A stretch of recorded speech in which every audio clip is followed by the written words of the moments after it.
First of all,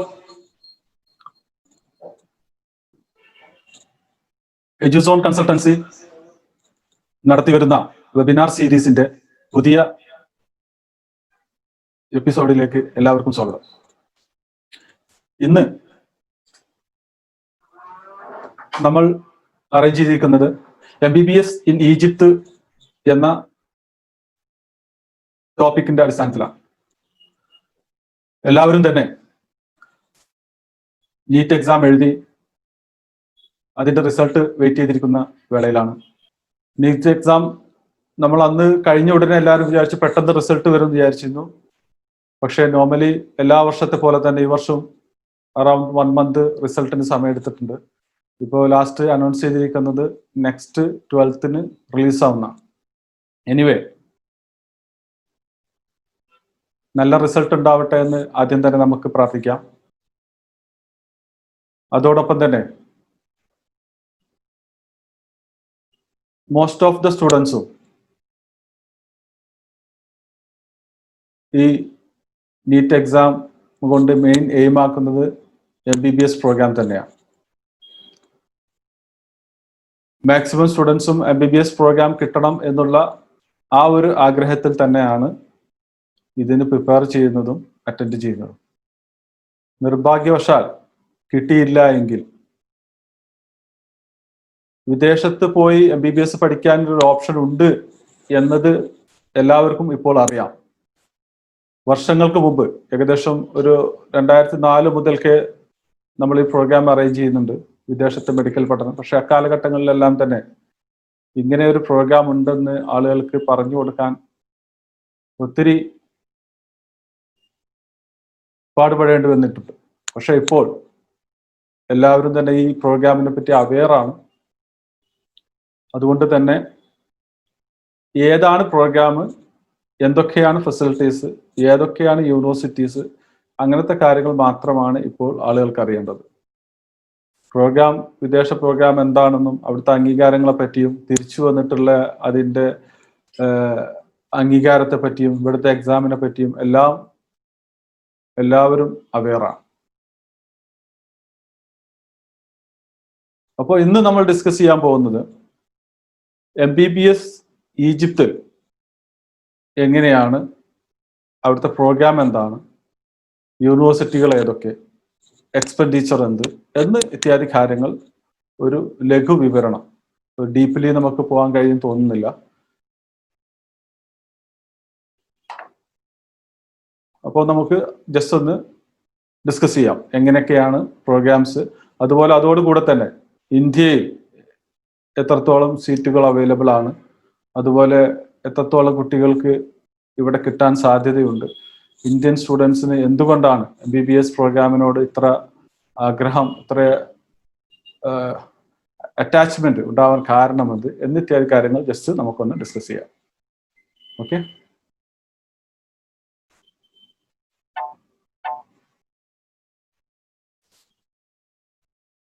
first of all Egypt എല്ലാവർക്കും അറിയുന്നത് പോലെ തന്നെ ആഫ്രിക്കൻ കോണ്ടിനെന്റിന്റെ ഭാഗമായിട്ട് വരുന്ന കൺട്രിയാണ് ഈജിപ്ത്. ഈജിപ്തിലേക്ക് 2019 ഓൺവേർഡ്സ് ആണ് ഇന്ത്യൻ സ്റ്റുഡൻസ് പോയി തുടങ്ങിയത്. അതുകൊണ്ട് ഉദ്ദേശിക്കുന്നത് ഈജിപ്ഷ്യൻ ഗവൺമെന്റ് ഇന്ത്യൻ സ്റ്റുഡൻസിനെ ആക്സെപ്റ്റ് ചെയ്ത് തുടങ്ങിയത് 2019 ലാസ്റ്റോട് കൂടെയാണ്. ഈജിപ്ത് എന്ന കൺട്രി ലൊക്കേറ്റ് ചെയ്യുന്നത് ഗൾഫിൽ വർക്ക് ചെയ്യുന്ന എല്ലാവർക്കും അറിയാം. സൗദി അറേബ്യ, അതുപോലെ തന്നെ സുഡാൻ, ലിബിയ എന്നീ കൺട്രികളൊക്കെയാണ് ഈജിപ്ഷ്യൻ കൺട്രിയുടെ നൈബർ കൺട്രീസ് ആയിട്ട് വരുന്നത്. ഇതാണ് ഈജിപ്തിന്റെ ഒരു ഓവറോൾ മാപ്പ്. ഈജിപ്തിലെ ക്യാപിറ്റൽ എല്ലാവർക്കും അറിയാം, കൈറോ ആണ്.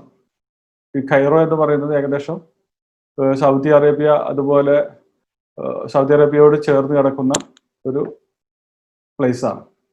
എന്ന് പറഞ്ഞാൽ അതിന്റെ ക്യാപിറ്റൽ വന്നിട്ട് ഒരു കോർണറിലാണ് വരുന്നത്. ഈജിപ്തിലെ മൊത്തം പോപ്പുലേഷൻ 10.2 crores ആണ്. ഈ പോപ്പുലേഷൻ എപ്പോഴും ഒരു മെഡിക്കൽ വിദ്യാർത്ഥിയെ സംബന്ധിച്ചിടത്തോളം പോപ്പുലേഷൻ ഒരു മെയിൻ ഘടകമാണ്. കാരണം നമ്മൾ പോകുന്നത് മെഡിക്കൽ പഠിക്കാനാണ്. അപ്പൊ അതുകൊണ്ട് തന്നെ പോപ്പുലേഷൻ അത്യാവശ്യമുള്ള കൺട്രി ചൂസ് ചെയ്യുന്നത് നല്ലതാണ്. തീരെ പോപ്പുലേഷൻ ഇല്ലാത്ത കൺട്രിയിലേക്ക് പോയി ജസ്റ്റ് നമ്മൾ MBBS നമുക്ക് എക്സ്പോഷർ, കാരണം ക്ലിനിക്കൽ എക്സ്പോഷർ കിട്ടണമെങ്കിൽ എപ്പോഴും ഹോസ്പിറ്റലുകൾ എന്ത് വേണം, പേഷ്യൻസ് ഫ്ലോ വേണം. അപ്പോൾ അത് ഒരു ഈജിപ്തിനെ സംബന്ധിച്ചിടത്തോളം ഗവൺമെന്റ് ഹോസ്പിറ്റലുകളാണ് മോസ്റ്റ് ഓഫ് ദ ഹോസ്പിറ്റൽസും. അതുകൊണ്ട് അവരെല്ലാം തന്നെ ഗവൺമെന്റ് ഹോസ്പിറ്റലുകളെയാണ് പിന്നെ അഡോപ്റ്റ് ചെയ്യുന്നത് എല്ലാത്തിനും. അതുകൊണ്ട് തന്നെ അവിടുത്തെ ഹോസ്പിറ്റലുകളെല്ലാം തന്നെ ഏകദേശം ക്രൗഡഡ് ആണ്. നമ്മളെ ഈ കേരളത്തിലെ ഗവൺമെന്റ് ഹോസ്പിറ്റലുകൾ പോലെ തന്നെ അവിടെയും ക്രൗഡഡ് പേഷ്യൻസ് ഫ്ലോ ഉണ്ട്. പിന്നെ ഇതിന്റെ average area 1.1 million kilometre square ആണ്. ഒഫീഷ്യൽ ലാംഗ്വേജ് വന്നിട്ട് അറബിക് ആണ്. കറൻസി ഈജിപ്ഷ്യൻ പൗണ്ട് ആണ്. ഒരു ഈജിപ്ഷ്യൻ പൗണ്ട് ഇന്ത്യൻ റുപ്പീസിലേക്ക് കൺവേർട്ട് ചെയ്യുമ്പോൾ ഏകദേശം 4.67 ആണ് വരുന്നത്. എന്ന് പറഞ്ഞാൽ ഇന്ത്യൻ റുപ്പിയേക്കാളും മൂല്യം കൂടുതലാണ്. ക്യാപിറ്റൽ ഞാൻ പറഞ്ഞു കൈറോ ആണ്. പിന്നെ അതുപോലെ അവിടുത്തെ ടൈം ഡിഫറൻസ് വരുന്നത് അതൊരു മോസ്റ്റ് പാർട്ടാണ്. ഒരു 3.5 മണിക്കൂർ ബാക്കിലാണ്. എന്ന് പറഞ്ഞാൽ ഇന്ത്യൻ ടൈം അവരെ കമ്പയർ ചെയ്ത് നോക്കുമ്പോൾ 3.5 മണിക്കൂർ അഹഡാണ്. ക്ലൈമറ്റ് തണുപ്പ് പൊതുവെ കുറവാണെങ്കിലും ചൂട് സമ്മർ സമയങ്ങളിൽ അത്യാവശ്യം ചൂടുള്ള ഒരു ഏരിയയാണ്. പക്ഷെ എന്നാലും മറ്റുള്ള കൺട്രിയെ അപേക്ഷിച്ച് ഇപ്പൊ യൂറോപ്യൻ കൺട്രിയെ പോലെ തണുപ്പ് കൊണ്ടുള്ള ബുദ്ധിമുട്ടോ കാര്യങ്ങളോ ഒന്നും അവിടെയില്ല. നൈബർ കൺട്രീസ് ഞാൻ പറഞ്ഞു, ലിബിയ, സൗദി അറേബ്യ, സുഡാൻ എന്നിവയാണ് നൈബർ കൺട്രീസ് വരുന്നത്. ഇനി അവിടുത്തെ സം ഫാക്ട്സുകൾ എന്തൊക്കെയാണ്, അവിടുത്തെ ഹൈലൈറ്റ്സ്. ഈജിപ്തിൽ എല്ലാവർക്കും അറിയാം, ഈജിപ്തിന്റെ നാഗരികതയും എല്ലാം തന്നെ എല്ലാവർക്കും അറിയുന്നതാണ്. ഹിസ്റ്ററി പഠിച്ച സമയത്ത് നമ്മളെല്ലാം അത്യാവശ്യം പഠിച്ചിട്ടുണ്ടാവും. അപ്പൊ അതില് മെയിൻ ഈജിപ്തിലെ ഹൈലൈറ്റ്സ് എന്ന് പറഞ്ഞ അവിടുത്തെ പിരമിഡാണ്. നമ്മുടെ വേൾഡ് വണ്ടേഴ്സിൽ വരുന്ന ഒരു മെയിൻ സെക്ടറാണ് പിരമിഡ്. ഈ പിരമിഡ് ഇപ്പോഴും അതിനെപ്പറ്റി ഗവേഷണങ്ങൾ നടന്നുകൊണ്ടിരിക്കുന്നുണ്ട്. അതിനകത്ത് മമ്മിയെ അഥവാ ശവകുടീരത്തെ അവരെങ്ങനെയാണ് ഇത്രയും നൂറ്റാണ്ടുകളോളം കേടുവരാതെ ഇപ്പോഴും അവിടുത്തെ മ്യൂസിയങ്ങളിൽ പോയാൽ കാണാൻ പറ്റും. മമ്മികൾക്ക് ഒരു കേടും പറ്റാത്ത ശരീരങ്ങൾ അവർ എന്താണ് ഉപയോഗിച്ചാണ് അവർ കീപ്പ് ചെയ്തത്, അവിടെ പിന്നെ കേടുവരാതെ സൂക്ഷിക്കാൻ എന്തായി ചെയ്തത് എന്ന് ഇപ്പോഴും അവർ വിശകലനം അഥവാ ഗവേഷണം നടത്തിക്കൊണ്ടിരിക്കുന്നുണ്ട്. അപ്പോൾ അതുകൊണ്ട് ഉദ്ദേശിക്കുന്ന പഴയ കാലത്തെ നൂറ്റാണ്ടുകൾക്ക് മുമ്പേ മെഡിക്കൽ രംഗത്ത് ഈജിപ്ത് അവരുടേതായ രീതിയിലുള്ള കുറെ ഡെവലപ്മെന്റ്സ് അവർ ചെയ്തിട്ടുണ്ട് എന്നാണ്. പിന്നെ നൈൽ റിവർ, വേൾഡിലെ ഏറ്റവും വലിയ റിവറായ നൈൽ റിവർ ഒഴുകുന്നത് ഈജിപ്തിലൂടെ. അതുപോലെ തന്നെ നമ്മളെല്ലാം വേൾഡിൽ ഇപ്പോൾ യൂസ് ചെയ്തുകൊണ്ടിരിക്കുന്ന 365 കലണ്ടർ എന്ന് പറഞ്ഞാൽ ഇപ്പോൾ നമ്മൾ യൂസ് ചെയ്യുന്ന കലണ്ടർ ഇൻവെന്റ് ചെയ്തത് അവരാണ്, ഈജിപ്തിലാണ്. പിന്നെ ആഫ്രിക്കയിലെ മെയിൻ ഏറ്റവും വലിയ സിറ്റി, ലാർജസ്റ്റ് സിറ്റി കൈറോ ആണ്, അത് ഈജിപ്തിലാണ്. 2019 ഓൺവേർഡ്സ് ആണ് അവർ ഇന്ത്യൻ സ്റ്റുഡൻസിന് വേണ്ടിയിട്ട് മെഡിക്കൽ പഠനത്തിന് വേണ്ടി ഈജിപ്ത് ഓപ്പൺ ആയത്. ഈജിപ്തിൽ ഏകദേശം 60 മുതൽ 70ഓളം കൺട്രിയിൽ നിന്നും സ്റ്റുഡൻസുകൾ പഠിച്ചുകൊണ്ടിരിക്കുന്നുണ്ട്. പിന്നെ അതുപോലെ തന്നെ അവർ യൂസ് ചെയ്യുന്ന MCQ പാറ്റേൺ ആണ്. MCQ പാറ്റേൺ ആകുമ്പോൾ എന്താ വെച്ച് കഴിഞ്ഞാൽ എക്സാംസ് എല്ലാം തന്നെ MCQ പാറ്റേൺ ആയതുകൊണ്ടുള്ള ഗുണം എന്താ വെച്ച് കഴിഞ്ഞാൽ കോമ്പറ്റീറ്റീവ് എക്സാംസ് എല്ലാം തന്നെ, for example USMLE, PLAB, even MCAയുടെ FMG ഇതെല്ലാം തന്നെ ഫോളോ ചെയ്യുന്നത് MCQ ആണ്. അപ്പോൾ അതുകൊണ്ട് തന്നെ ഈജിപ്തിൽ പൊതുവെ ഈ USMLE ബേസ്ഡിലും അതുപോലെ പ്ലാബ്സിനും എല്ലാം പാസ് പെർസെൻറ്റേജ് കൂടുതലാണ്. 70%, 80% എല്ലാം പാസ് പെർസെൻറ്റേജ് ഉണ്ട്. പിന്നെ MCAയുടെ പാസ് റേറ്റ് നമുക്ക് പറയാനായിട്ടില്ല, കാരണം ലാസ്റ്റ് ഇയർ മുതൽക്കാണ് സ്റ്റുഡൻസ് പോയി തുടങ്ങിയത്. പിന്നെ അവിടുത്തെ ഒരു highlights clinical rotations. If you are ready എന്ന് പറഞ്ഞാൽ നമ്മളെല്ലാം അതിന്റെ ക്രൈറ്റീരിയ ഫുൾഫിൽ ചെയ്യുകയാണെങ്കിൽ നമുക്ക് ഓപ്ഷണൽ ബേസുകൾ ക്ലിനിക്കൽ റൊട്ടേഷൻസ് അവൈലബിൾ ആണ്. UK, US, Canada, even Germany, അതിനെല്ലാം അവരുടെ ക്രൈറ്റീരിയാസ് ഉണ്ട്. അത് ഫില്ല് ചെയ്യുകയാണെങ്കിൽ, അത് ഫുൾഫിൽ ചെയ്യാൻ പറ്റിയാൽ നമുക്ക് ഇത്തരം കൺട്രികളിലേക്ക് പോയി നമ്മളെ ക്ലിനിക്കൽ റൊട്ടേഷൻസ് ചെയ്യാൻ, അത് വെക്കേഷൻ സമയത്താണെങ്കിലും അതിൻ്റെ ഇടയ്ക്കാണെങ്കിലും എല്ലാം പോയി ചെയ്യാനുള്ള ഓപ്ഷൻസ് ഈജിപ്തിലുണ്ട്. അപ്പോൾ ഇത് ഒരു ഓവറോൾ ഇതാണ് ഈജിപ്തിനെ പറ്റി നമുക്ക് ഡിസ്കസ് ചെയ്യാനുള്ളത്. ഇനി നമ്മളെ എന്തുകൊണ്ടാണ് ഇന്ത്യയിൽ നിന്നുള്ള അഥവാ നമ്മളെ ഇന്ത്യൻ സ്റ്റുഡൻസ് ഫോറിൻ കൺട്രികളിലേക്ക് പോകുന്നത്, അതുപോലെ ഇന്ത്യൻ സ്റ്റുഡൻസിന്, ഇന്ത്യൻ MBBS ഡോക്ടേഴ്സിന് ഫോറിൻ കൺട്രികളിലുള്ള വാല്യൂ കൂടാനുള്ള കാരണം ഇത്യാദി കാര്യങ്ങൾ ജസ്റ്റ് നമുക്കൊന്ന് ഡിസ്കസ് ചെയ്യാം. അറ്റ് പ്രസന്റ് ഇന്ത്യയിൽ ഏകദേശം WHO കണക്ക് പ്രകാരം 4.5 ലക്ഷം ഡോക്ടേഴ്സിന്റെ ഷോർട്ടേജ് ഉണ്ട്. ഇന്ത്യയിൽ 4.5 ലക്ഷം ഡോക്ടേഴ്സിന്റെ ഷോർട്ടേജ് ഉണ്ട്. അത് എങ്ങനെയാണെന്ന് വെച്ച് കഴിഞ്ഞാൽ അത് ഞാൻ വയ്യെ നമുക്ക് ഡിസ്കസ് ചെയ്യാം, എങ്ങനെയാണ് അത് ഷോർട്ടേജ് വന്നത് അങ്ങനത്തെ കാര്യങ്ങളിൽ. അപ്പോൾ കണക്ക് പ്രകാരം ഈ ഷോർട്ടേജ് അറ്റ് പ്രസന്റ് ഉള്ള ക്രൈറ്റീരിയ അനുസരിച്ച് മുന്നോട്ട് പോവുകയാണെങ്കിൽ അത് ഫുൾഫിൽ ചെയ്യാൻ ഏകദേശം 15 വർഷം എടുക്കും. ഈ 4.5 വർഷം നമ്മളെ ഇന്ത്യയിലുള്ള സീറ്റും അതുപോലെ തന്നെ ഇവിടുത്തെ ഫെസിലിറ്റീസ് വെച്ച് അത് ഫുൾഫിൽ ചെയ്ത് വരണമെങ്കിൽ 15 വർഷം. പക്ഷെ അതിന്റെ കൂടെ തന്നെ വേറൊരു കാര്യം എന്താ വെച്ച് കഴിഞ്ഞാൽ അതിന്റെ കൂടെ നമ്മുടെ പോപ്പുലേഷൻ കൂടിയാൽ വീണ്ടും സമയം എക്സ്റ്റെൻഡ് ആവുക എന്നല്ലാതെ അതിന്റെ ഇങ്ങോട്ട് കുറയാൻ സാധ്യത വളരെ കുറവാണ്. അപ്പൊ അതുകൊണ്ട് തന്നെ സ്റ്റുഡൻസ് ഇവിടെ ഈ ഫെസിലിറ്റീസ് വെച്ച് നമുക്ക് ഈ ഒരു ഗ്യാപ്പ് ഫില്ല് ചെയ്യാൻ പറ്റില്ല എന്നതുകൊണ്ട് തന്നെ നമുക്ക് പുറത്തു പോയി പഠിക്കുക എന്നതാണ് സ്റ്റുഡൻസ് ഇതുകൊണ്ട് അർത്ഥമാക്കുന്നത്. പിന്നെ പുറത്തുള്ള ഇപ്പോൾ എല്ലാവർക്കും അറിയാം, ഇന്ത്യൻ ഡോക്ടേഴ്സിനെ സംബന്ധിച്ചിടത്തോളം പുറത്ത് വിദേശ കൺട്രികളിലെല്ലാം തന്നെ ഹൈ ഡിമാൻഡാണ്. എന്തുകൊണ്ടാണെന്ന് വെച്ച് കഴിഞ്ഞാൽ ഇന്ത്യൻ സ്റ്റുഡൻസ് അഥവാ ഇന്ത്യൻ ഡോക്ടേഴ്സ് സർവീസ് ഓറിയന്റഡ് ആണ്, അതുപോലെ തന്നെ ഹാർഡ് വർക്കേഴ്സ് ആണ്. നമ്മൾ ടീച്ചിങ് മെത്തഡോളജി, ഇന്ത്യയിലെ ടീച്ചിങ് മെത്തഡോളജി ഹൈ ആണ്. ഇതുകൊണ്ടെല്ലാം തന്നെയാണ് ഇന്ത്യൻ ഡോക്ടേഴ്സിന് പുറത്ത് വാല്യൂ കൂടാൻ കാരണം. ഇനി നമുക്ക് ഇന്ത്യയിലുള്ള പേഷ്യൻസ് ഡോക്ടേഴ്സ് റേഷ്യോ, ശരിക്കും WHO റൂൾസ് പ്രകാരം ഒരു ഡോക്ടർക്ക് 1000 പേഷ്യൻസിന് ഒരു ഡോക്ടർ എന്ന റേഷ്യോയിലാണ് പൊതുവെ കാൽക്കുലേറ്റ് ചെയ്യുന്നത്. പക്ഷെ ഇന്ത്യയെ സംബന്ധിച്ചിടത്തോളം അത് വളരെ കുറവാണ്. അത് നമുക്ക് ഒരു ഓവറോൾ കണക്കെടുക്കാം. Total registered doctors in India എന്ന് പറഞ്ഞാൽ 11,59,309 ഡോക്ടേഴ്സ് ആണ് ഇന്ത്യയിൽ ലാസ്റ്റ് ഇയർ കണക്ക് പ്രകാരം രജിസ്റ്റർ ചെയ്തിരിക്കുന്നത്. പക്ഷെ അതിൽ 80% ആളുകൾ മാത്രമാണ് ഇപ്പോൾ അവൈലബിൾ ഉള്ളൂ. ബാക്കി 20% ആളുകളും വിദേശ കൺട്രികളിൽ അതല്ലെങ്കിൽ മറ്റുള്ള കാരണങ്ങളെ കൊണ്ട് അവര് ഈ രംഗത്തില്ല. അപ്പൊ അതുകൊണ്ട് തന്നെ 80% ഡോക്ടേഴ്സ് ആണ് നമുക്ക് ഇന്ത്യയിൽ അവൈലബിൾ ആണ്. അത് ഏകദേശം 9.27 ലാക്സ് ആണ് വരുന്നത്. അപ്പൊ ആ എമൗണ്ടും അതുപോലെ തന്നെ മൊത്തം ഇന്ത്യയിലെ പോപ്പുലേഷനും നമ്മൾ കാൽക്കുലേറ്റ് ചെയ്ത് നോക്കിയാൽ ഒരു ഡോക്ടർക്ക് ഏകദേശം 1445 പേഷ്യൻസ് ഉണ്ട്. ഓക്കെ, അപ്പൊ ഈ 1 to 1000 എന്ന റേഷ്യോയിലേക്ക് വരണമെങ്കിൽ ഈ ഒരു കണക്ക് വെച്ചിട്ടാണ് ഞാൻ നേരത്തെ പറഞ്ഞത് 15 വർഷം എടുക്കും നോർമൽ WHO പ്രകാരമുള്ള വാല്യൂവിലേക്ക് എത്തണമെങ്കിൽ. ഓക്കെ, അതുപോലെ ഈ റേഷ്യോ മറ്റുള്ള കൺട്രിയിലേക്ക് നമുക്ക് ഓസ്ട്രേലിയയിൽ നോക്കുകയാണെങ്കിൽ 1000-ന് 3.3 ഡോക്ടേഴ്സ് ഉണ്ട്. ബ്രസീലിൽ 1.8 ഉണ്ട്, ചൈനയിൽ 1.49 ഉണ്ട്, ഫ്രാൻസിൽ 3.2 ഉണ്ട്, ജർമ്മനിൽ 4.1 ഉണ്ട്, റഷ്യയിൽ 3.3 ഉണ്ട്, USA 2.5 ഉണ്ട്. അതിൽ കുറഞ്ഞ കൺട്രികൾ ഇപ്പോൾ ഇന്ത്യയെ പോലെ തന്നെ കുറഞ്ഞ കൺട്രികൾ 0.3 അഫ്ഗാനിസ്ഥാൻ, ബംഗ്ലാദേശ്, പാകിസ്ഥാൻ, ഇന്ത്യ.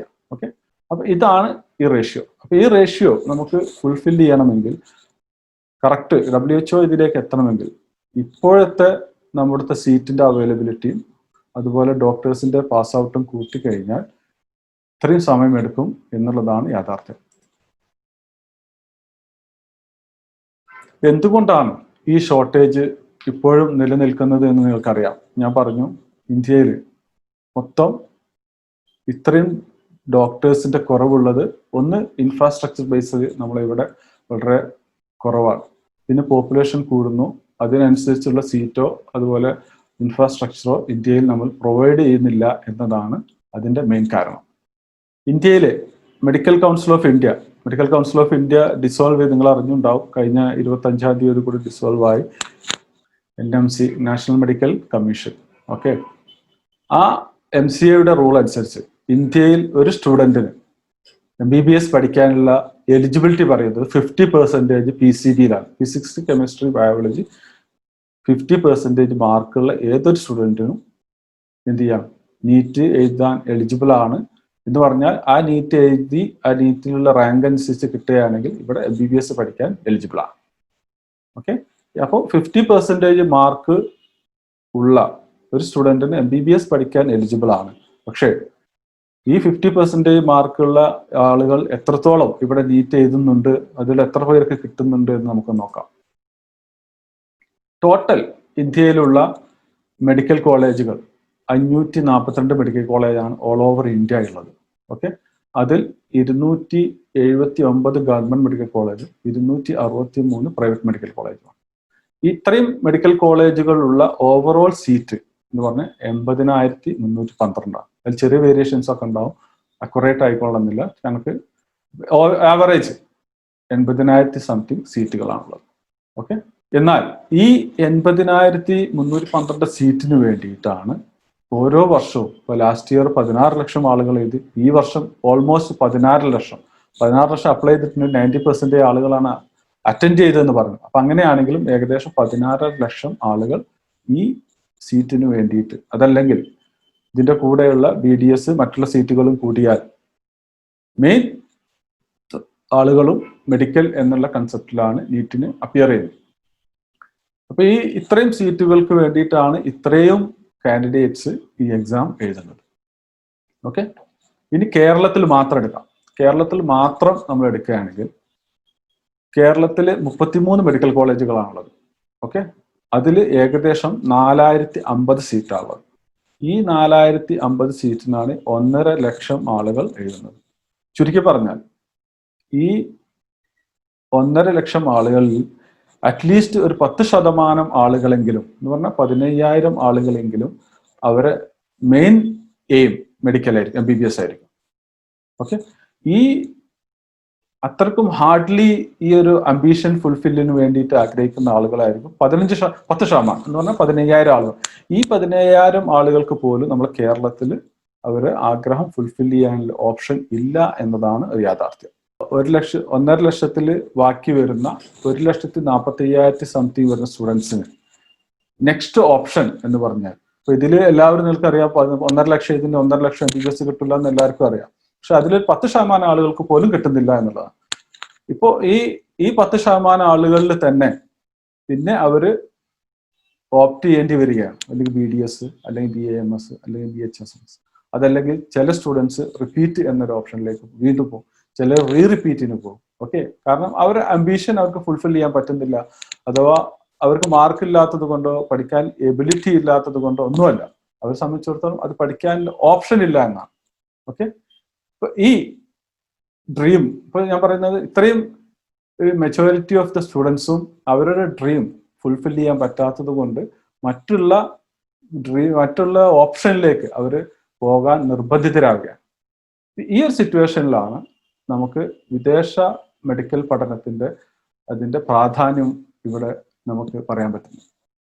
ഓക്കെ, അപ്പൊ ഇത്രയും എമൗണ്ട് വരുന്ന ഒരു 1.5 ലക്ഷം ആളുകളിൽ 10% ആളുകൾക്ക് പോലും നമുക്ക് കേരളത്തിൽ അവരെ ആഗ്രഹം ഫുൾഫിൽ ചെയ്യാൻ പറ്റാത്ത ഒരു ഓപ്ഷൻ ആയതുകൊണ്ട് ഈ സ്റ്റുഡൻസിന്റെ അടുത്താണ് നമ്മൾ പറയുന്നത്, നിങ്ങൾ എന്ത് ചെയ്യുക, പുറത്തു പോയിട്ടെങ്കിലും എന്ന് പറയാൻ കാരണം എപ്പോഴും നമ്മൾ പറയാം, ഈ പുറത്ത് നോർമലി പോകുന്ന ഈ കൺട്രികളെല്ലാം തന്നെ നമ്മൾ ഒരിക്കലും പറയുന്നില്ല ഇന്ത്യയെക്കാട്ടിലും അവരുടെ അക്കാഡമിക്സ് ഹൈ ആണ്, അങ്ങനത്തെ കേസുകളൊന്നും നമ്മൾ പറയുന്നത്. പക്ഷെ ഫെസിലിറ്റീസ് ഹൈ ആയിരിക്കും. അപ്പോൾ മെയിൻ ഇതിന്റെ ഒരു അജണ്ട എന്ന് പറഞ്ഞു കഴിഞ്ഞാൽ ഇവിടെ അവർക്ക് ഫുൾഫിൽ ചെയ്യാൻ പറ്റാത്ത ഒരു സംഭവം വിദേശ കൺട്രികളിൽ പോയി അവർ ആഗ്രഹം ഫുൾഫില്ല് ചെയ്തു വരിക എന്നുള്ളതാണ്.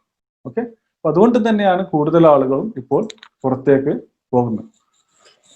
ഇനി MBBS പുറത്ത് എന്തുകൊണ്ടാണ് പുറത്ത് ഹൈലൈറ്റ്സ് എന്തൊക്കെയാണുള്ളത് വിദേശ കൺട്രികളിൽ എന്ന് നമുക്ക് ജസ്റ്റ് ഒന്ന് നോക്കാം. ഓക്കെ, പുറത്തുള്ള എല്ലാ ഓൾമോസ്റ്റ് യൂണിവേഴ്സിറ്റികളും WHO റെക്കഗ്നൈസ്ഡ് ആണ്, UNESCO റെക്കഗ്നൈസ്ഡ് ആണ്, അഥവാ മെഡിക്കൽ കൗൺസിൽ ഓഫ് ഇന്ത്യയുടെ അപ്രൂവൽ ഉള്ളതാണ്. അപ്പോൾ ഉള്ളതാണ് മീൻസ് ഉള്ളതിലേക്കേ പോകാവൂ എന്നാണ് അതിൻ്റെ അർത്ഥം. ഓക്കെ, അതുപോലെ തന്നെ യൂണിവേഴ്സിറ്റികളെല്ലാം തന്നെ ടോപ്പ് റാങ്ക് യൂണിവേഴ്സിറ്റീസ് ആണ്. ഈ റാങ്ക് വേരിയേഷൻസ് നിങ്ങൾക്കറിയാം, റാങ്കിന്റെ വെബ്സൈറ്റ് അനുസരിച്ച് ചെറിയ വേരിയേഷൻസ് ഉണ്ടെങ്കിലും ഓൾമോസ്റ്റ് യൂണിവേഴ്സിറ്റികളും നല്ല റാങ്ക് ഉള്ള യൂണിവേഴ്സിറ്റികളാണ് വിദേശ കൺട്രികൾ. നമ്മുടെ ഇന്ത്യയിലുള്ള റാങ്ക് ഫെസിലിറ്റീസ് അറിയാം, ഈ റാങ്ക് ഫെസിലിറ്റീസ് എപ്പോഴും നിങ്ങൾ ആലോചിക്കേണ്ടതെന്ന് വെച്ചാൽ ഇന്ത്യയിലുള്ള യൂണിവേഴ്സിറ്റികളുടെ അല്ലെങ്കിൽ ഇന്ത്യയിലെ കോളേജുകളിലെ റാങ്ക് കുറയാൻ കാരണം അവിടുത്തെ അക്കാഡമിക്സ് മോശമായതുകൊണ്ടല്ല. അപ്പൊ ഈ റാങ്കിങ് എല്ലാം അക്കാഡമിക്സ് മാത്രം നോക്കിയിട്ടല്ല, അവിടുത്തെ ഫെസിലിറ്റീസും കൂടെ കാൽക്കുലേറ്റ് ചെയ്തിട്ടാണ്. ഓക്കെ, അപ്പോൾ ഇന്ത്യയിലെ ഫെസിലിറ്റീസ് കുറയുമ്പോൾ ഓട്ടോമാറ്റിക്കലി എന്ത് ചെയ്യും, നമ്മുടെ റാങ്കിങ്ങും താഴോട്ട് വരും. അതുപോലെ വിദേശ കൺട്രികളിൽ ഫീ അഫോർഡബിൾ ആണ്. ചെറിയൊരു ഉദാഹരണം പറയുകയാണെങ്കിൽ നമ്മൾ ഇന്ത്യയിൽ ഇത്രയും എഫേർട്ട് ഇട്ട്, കാരണം ഒരു സ്റ്റുഡൻറ്റിനെ സംബന്ധിച്ചിടത്തോളം നീറ്റിൽ ഒരു 500 മാർക്ക് അല്ലെങ്കിൽ 550 മാർക്ക്, അത് 450 മുകളിലോട്ട് മാർക്ക് കിട്ടുക എന്ന് പറഞ്ഞ് അത്രക്കും എഫേർട്ട് ഇട്ടത് കൊണ്ട് തന്നെയാണ്. പക്ഷെ ഇത്രയും എഫേർട്ട് ഇട്ട ഒരു സ്റ്റുഡൻ്റ് ആണെങ്കിലും ഇവിടെ ഇപ്പോൾ നമ്മൾ നീറ്റ് മാനദണ്ഡമാക്കിയതിന് ശേഷം, ഇപ്പോൾ ആദ്യം നിങ്ങൾക്കറിയാം, ഇപ്പോൾ ഇന്ത്യയിലുള്ള അലോട്ട്മെന്റ് നടന്നിരുന്നത് ഇപ്പോൾ 100 സീറ്റ് ഒരു യൂണിവേഴ്സിറ്റികളുണ്ട്, ഒരു കോളേജിലുണ്ടെങ്കിൽ അത് 50-50 ആയിരുന്നു. 50 സീറ്റ് ഗവൺമെന്റും 50 സീറ്റ് മാനേജ്മെന്റും. ഇപ്പോൾ ഗവൺമെന്റ് സീറ്റ് ആവുമ്പോൾ ഓട്ടോമാറ്റിക്കലി അതിനൊരു ഫീസ് റിഡക്ഷനും കാര്യങ്ങളും ഉണ്ടായിരുന്നു. പക്ഷെ ഇപ്പോൾ ഇതല്ല, ഇപ്പോൾ എല്ലാവർക്കും സെയിം ഫീസാണ് എന്ന് പറഞ്ഞാൽ ഗവൺമെന്റ് കോളേജ് അല്ല ഞാൻ പറഞ്ഞു, പ്രൈവറ്റ് കോളേജുകളിൽ എല്ലാവർക്കും 100 സീറ്റ് ഉണ്ടെങ്കിൽ അതിൽ 15 സീറ്റ് ഓൾ ഇന്ത്യ കോട്ട പോയാൽ ബാക്കി 85 സീറ്റ് പിന്നെ NRI പോയി കഴിഞ്ഞ് വരുന്ന ബാക്കി എല്ലാ സീറ്റും സെയിം ഫീസാണ്. ചുരുക്കി പറഞ്ഞാൽ ഈ ഇത്രയും മാർക്ക് നീറ്റിൽ കിട്ടിയ ഒരു സ്റ്റുഡൻ്റ് ആണെങ്കിലും നമുക്ക് ഇന്ത്യയിൽ അഥവാ കേരളത്തിൽ പഠിക്കണമെങ്കിൽ അറ്റ്ലീസ്റ്റ് 6.5-7 ലക്ഷം ഫീസ് കൊടുക്കണം ലാസ്റ്റ് ഇയർ കണക്കനുസരിച്ച്. അതിൽ 4 കോളേജ് മാത്രമാണ് 4.5-4.25 ബാക്കി എല്ലാ കോളേജുകളും 6.25 ലക്ഷം 6.5 ലക്ഷം ഫീസ് വരുന്ന കോളേജുകളാണ്. ഓക്കെ, അപ്പൊ ഇത്രയും എമൗണ്ട് ഇട്ട് നമ്മൾ ഇത്രയും പഠിച്ച് ഇത്രയും എമൗണ്ട് കൊടുക്കേണ്ടി വരുന്നു എന്നതും സ്റ്റുഡൻറ്റിനെ പുറത്തേക്ക് പോകാൻ ചിന്തിക്കുന്ന ഒരു വിഷയമാണ്.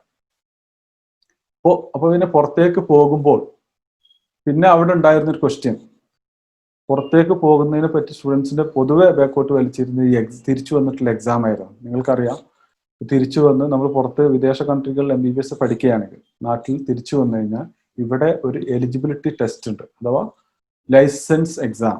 കോമ്പറ്റീറ്റീവ് എക്സാം അല്ല, ലൈസണിങ് എക്സാം ആണ്. അതെപ്പോഴും നമ്മൾ അധികം ആളുകൾ ചോദിക്കുന്നു, ഇപ്പോൾ തിരിച്ചു വന്നിട്ടുള്ള എക്സാം നീറ്റ് പോലെയാണോ അല്ലെങ്കിൽ മറ്റതുപോലെയാണോ? അപ്പോൾ ഇത് കോമ്പറ്റീറ്റീവ് എക്സാം അല്ല, ലൈസണിങ് എക്സാം ആണ്. അപ്പൊ ഈ എക്സാം ആണ് പൊതുവെ ഒരു തടസ്സമായിട്ട് ഫോറിനിലേക്ക് സ്റ്റുഡൻസ് പോകാൻ ഉണ്ടായത്. ഇനി നിങ്ങളെല്ലാവരും അറിഞ്ഞിട്ടുണ്ടാവും, 2019 NMC ബില്ല് പാസ്സായ ഉടനെ തന്നെ അതിന്റെ കൂടെ അവരൊരു പ്രത്യേക ബില്ല് കൂടെ പാസ്സാക്കിയിട്ടുണ്ടായിരുന്നു, എക്സിറ്റ് എക്സാം എന്ന് പറയും.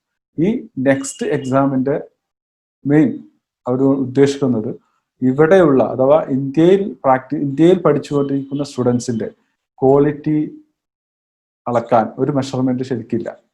ഓക്കെ, അപ്പൊ അതുകൊണ്ട് തന്നെ ഇപ്പൊ നമ്മൾ ഇവിടെ എല്ലാ കോളേജുകളും മോശമാണെന്ന് ഞാൻ പറയുന്നില്ല, പക്ഷെ ഇവിടുത്തെ കോളേജുകളും എത്രത്തോളം ഉണ്ട്, ഇവിടുത്തെ ഫെസിലിറ്റീസ് എല്ലാം നമുക്കറിയാം. അപ്പൊ അതുകൊണ്ട് തന്നെ പാർലമെന്റ് എല്ലാം കൂടി ആ ബില്ല് പാസ്സാക്കി. അത് 2022 കൂടെ എന്തായാലും ഇംപ്ലിമെന്റ് ആവും എന്നാണ് പ്രതീക്ഷിക്കുന്നത്.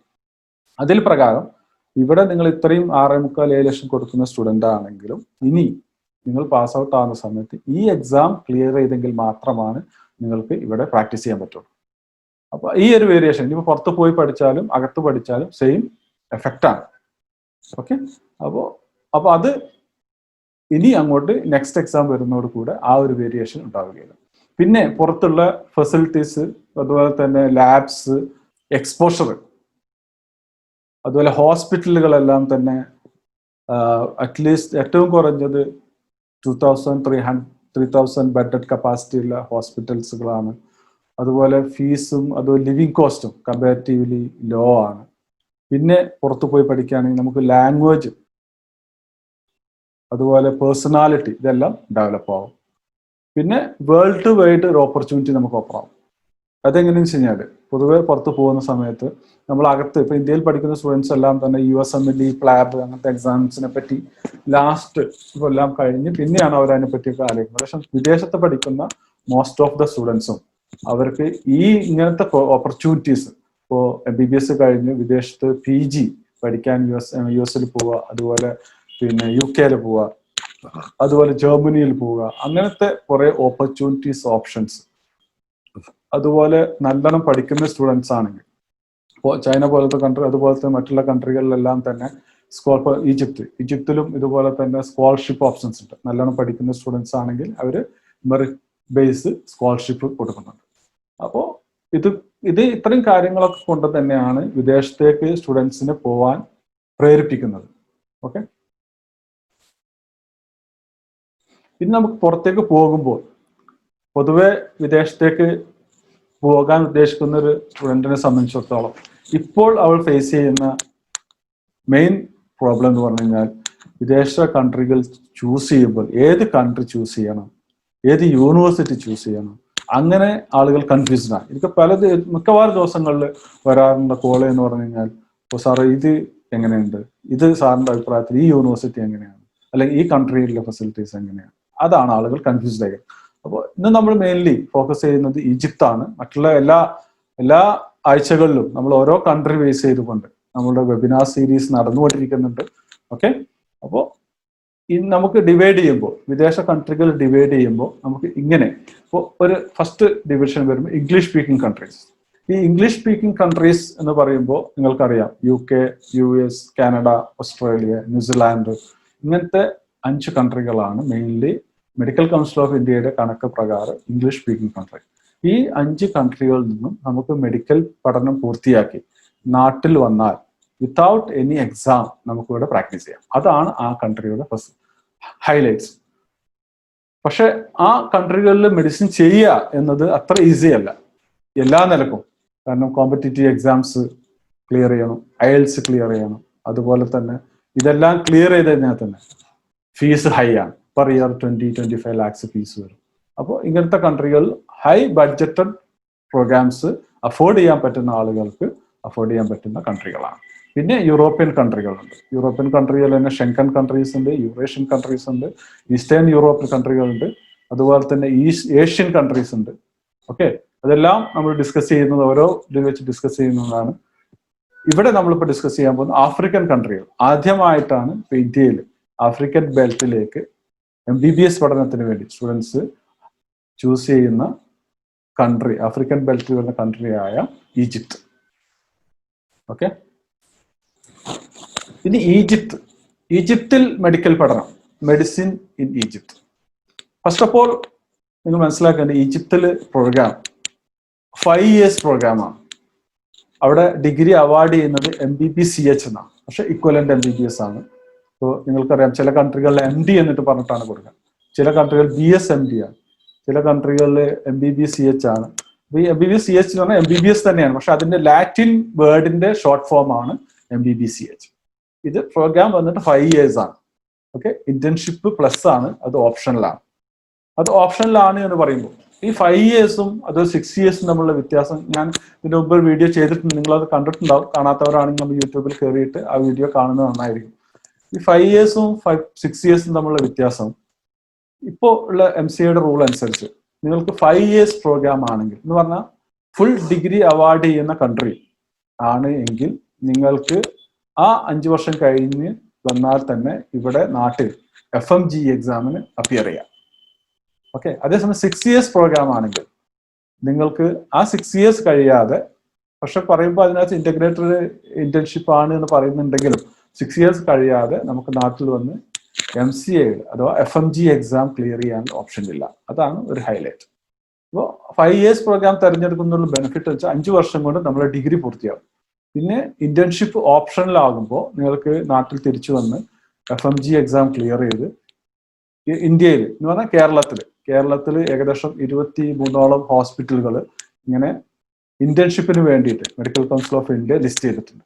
ഇപ്പോൾ കാലിക്കറ്റ് ആണെങ്കിൽ ബീച്ച് ഹോസ്പിറ്റല്, അതുപോലെ general hospital, Kannur general hospital, Thrissur general hospital, അങ്ങനെ ഓരോ സ്ഥലത്തും ഹോസ്പിറ്റലുകൾ അവൈലബിൾ ആണ്. അതിന്റെ ലിസ്റ്റ് MCAയുടെ വെബ്സൈറ്റിലുണ്ട്, കയറി കഴിഞ്ഞാൽ കിട്ടും. ഓക്കെ, അപ്പോൾ ഈ ഒരു ഓപ്ഷൻ നല്ലൊരു ഓപ്ഷനാണ്. കാരണം ഇനി അതല്ല, നിങ്ങൾക്ക് അവിടെ തന്നെ നിങ്ങൾക്ക് ഇന്റേൺഷിപ്പ് ചെയ്യണം എന്നുണ്ടെങ്കിൽ അതിനും ഓപ്ഷൻസ് ഉണ്ട്. അതും നിങ്ങൾക്ക് നല്ല മാർക്കോട് കൂടിയാണെങ്കിൽ നിങ്ങൾക്ക് വിത്ത് സ്റ്റൈപ്പൻഡ് നിങ്ങൾക്ക് ഈജിപ്തിൽ ചെയ്യാനുള്ള ഓപ്ഷൻ ഉണ്ട്. ഓക്കെ, അതുപോലെ അവിടുത്തെ എലിജിബിലിറ്റി അവർ ക്രൈറ്റീരിയ പറയുന്നത് ഓൾമോസ്റ്റ് കൺട്രികൾ നിങ്ങൾക്കറിയാം, വിദേശത്ത് ഇപ്പോൾ കൺട്രികളെല്ലാം തന്നെ 50% ആണ്. നമ്മൾ ഇന്ത്യയിലും മെഡിക്കൽ പഠനത്തിന് ഉള്ള പെർസെൻറ്റേജ് എന്ന് പറഞ്ഞാൽ ഫിസിക്സ്, കെമിസ്ട്രി, ബയോളജി 50% മാർക്കുള്ള സ്റ്റുഡൻറ് എലിജിബിൾ ആണ്. പക്ഷെ ഇവിടെ ഈജിപ്തിൽ അവർ നോക്കുന്നത് മിനിമം 60-65 ആണ്. ചില ഇപ്പൊ കൈറോ പോലത്തെ യൂണിവേഴ്സിറ്റിയാണ് മിനിമം 75% തന്നെ വേണം. ഓക്കെ.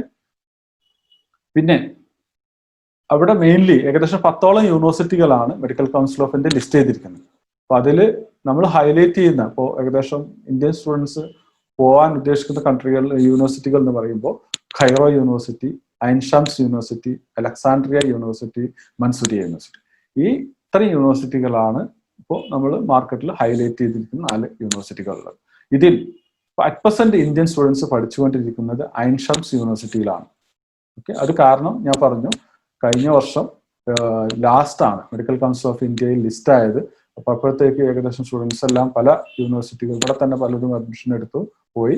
അത് മാത്രമല്ല കൈറോ യൂണിവേഴ്സിറ്റിയിൽ ഏകദേശം നേരത്തെ അഡ്മിഷൻ ക്ലോസ് ആകുന്നത് കൊണ്ട് തന്നെ അവിടെ ആർക്കും കയറാൻ, അവിടെ അപ്ലൈ ചെയ്തവർക്കൊന്നും കിട്ടിയില്ല എന്നുള്ളതാണ് കഴിഞ്ഞ വർഷത്തെ ഒരു അവസ്ഥ. അത് കാരണമായിട്ടാണ് അധിക യൂണിവേഴ്സിറ്റിയും ഐൻ ഷംസ് യൂണിവേഴ്സിറ്റിയിലേക്ക് അഡ്മിഷൻ എടുത്തിരിക്കുന്നത്. അപ്പോൾ ഐൻ ഷംസ് യൂണിവേഴ്സിറ്റി ആണെങ്കിലും കൈറോ യൂണിവേഴ്സിറ്റി ആണെങ്കിലും അലക്സാൻഡ്രിയ ആണെങ്കിലും എല്ലാം തന്നെ അവിടെ ഉള്ള വേൾഡ് റാങ്കിങ്ങിൽ നല്ല ഒരു ബിലോ 1000 വേൾഡ് റാങ്കിങ്ങിൽ വരുന്ന യൂണിവേഴ്സിറ്റീസ് ആണ് ഇതെല്ലാം തന്നെ.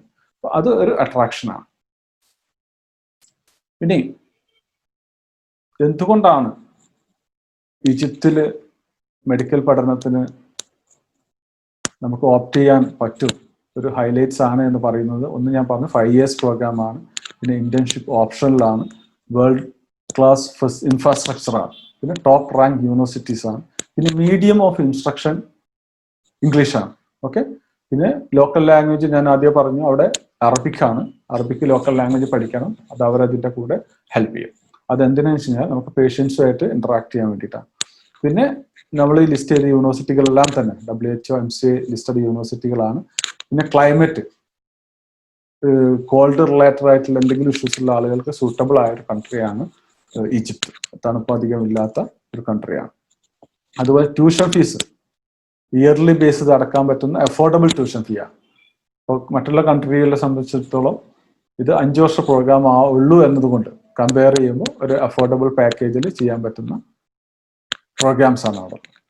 അതുപോലെ വേറൊരു അട്രാക്ഷൻ, ഇവിടെ ഞാൻ ആദ്യം പറഞ്ഞു MCQ പാറ്റേൺ ആണ് എക്സാമിൽ അവർ യൂസ് ചെയ്യുന്നത് എന്നുകൊണ്ട് തന്നെ അവിടുത്തെ pass percentage of entrance exam like USMLE, അതുപോലെ TOEFL, അങ്ങനത്തെ എക്സാമുകളിലെല്ലാം തന്നെ പാസ് റേറ്റ് കൂടുതലാണ്. 70%, 80% എല്ലാം പാസ് റേറ്റ് ഉണ്ട്. അവിടെ ഇതിന് സെപ്പറേറ്റ് കോച്ചിങ്ങും തന്നെ അവിടെ യൂണിവേഴ്സിറ്റി അല്ലെങ്കിൽ കൈറോയില് ഈജിപ്തിൽ ഇതിനുള്ള സെപ്പറേറ്റ് കോച്ചിങ്ങും അവർ നൽകി വരുന്നുണ്ട്. അതിന് ടീച്ചേഴ്സും ഭയങ്കര ഹെൽപ്ഫുള്ളാണ്. അതുപോലെ ഹോസ്പിറ്റലുകൾ, അവിടെ ഈജിപ്തിലെ ഹോസ്പിറ്റലുകളെല്ലാം തന്നെ 5000, 4000, 3000 ബെഡഡ് ഹോസ്പിറ്റൽസ് ആണ്.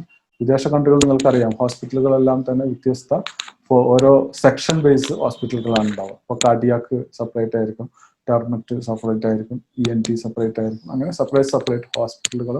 അതും നല്ല പേഷ്യൻസ് ഫ്ലോ ഉള്ള ഹോസ്പിറ്റലുകളാണ്, ഔട്ട് പേഷ്യൻസ് നല്ലോണമുള്ള ഹോസ്പിറ്റലുകളാണ്. ഈ ഔട്ട് പേഷ്യൻസ് നല്ല ഉള്ള അതുപോലെ തന്നെ ഫ്ലോ ഉള്ളത് ഞാൻ ഹൈലൈറ്റ് ചെയ്യുന്നത് എന്തുകൊണ്ടാണെന്ന് വെച്ച് കഴിഞ്ഞാൽ, കാരണം പിന്നെ വേറൊരു അട്രാക്ഷൻ എന്ന് വെച്ചാൽ ഇവിടെ ഏകദേശം 2nd year 3rd year മുതൽക്ക് തന്നെ ഇവർ ഹോസ്പിറ്റൽ റൗണ്ട്സ് സ്റ്റാർട്ട് ചെയ്യുന്നുണ്ട്. അപ്പൊ അതുകൊണ്ട് തന്നെ ക്ലിനിക്കൽ എക്സ്പോഷർ കൂടും. ഇനി അങ്ങോട്ട് ഞാൻ ഇവിടെ ആദ്യം നിങ്ങൾക്ക് സൂചിപ്പിച്ചിട്ടുണ്ട്, നെക്സ്റ്റ് എക്സാം വരുന്നുണ്ട്. അപ്പൊ ഈ നെക്സ്റ്റ് എക്സാം വരുന്നത് എന്ന് പറഞ്ഞാൽ നമ്മളെ ഇന്ത്യൻ സ്റ്റുഡൻസും ഫോറിൻ സ്റ്റുഡൻസും ഒരുപോലെ ക്ലിയർ ചെയ്യേണ്ട ഒരു എക്സാം ആണ് നെക്സ്റ്റ് എക്സാം. അപ്പോൾ ഈ നെക്സ്റ്റ് എക്സാമിൽ ഇനി ഇപ്പോൾ ഹൈലൈറ്റ് ചെയ്യാൻ പോകുന്നതെന്ന് വെച്ച് കഴിഞ്ഞാൽ അവര് ക്ലിനിക്കൽ എക്സ്പോഷറും കൂടെ നോക്കുന്നുണ്ട്. ഇതുവരെയുള്ള FMGയുടെ എക്സാം എല്ലാം ക്ലിനിക്കൽ ബേസ് കുറവായിരുന്നു. പക്ഷെ ഇനി ക്ലിനിക്കലും കൂടെ ഹൈലൈറ്റ് ചെയ്യുന്നുണ്ട്. എപ്പോഴും സ്റ്റുഡൻസ് ക്ലിനിക്കൽ ബേസും പെർഫെക്റ്റ് ആക്കേണ്ടത് അത്യാവശ്യമാണ്. ഇതാണ് ഒരു ഓവറോൾ നമുക്ക് ഈജിപ്ഷ്യൻ പ്രോഗ്രാമിനെ പറ്റിയിട്ട് പറയാനുള്ളത്.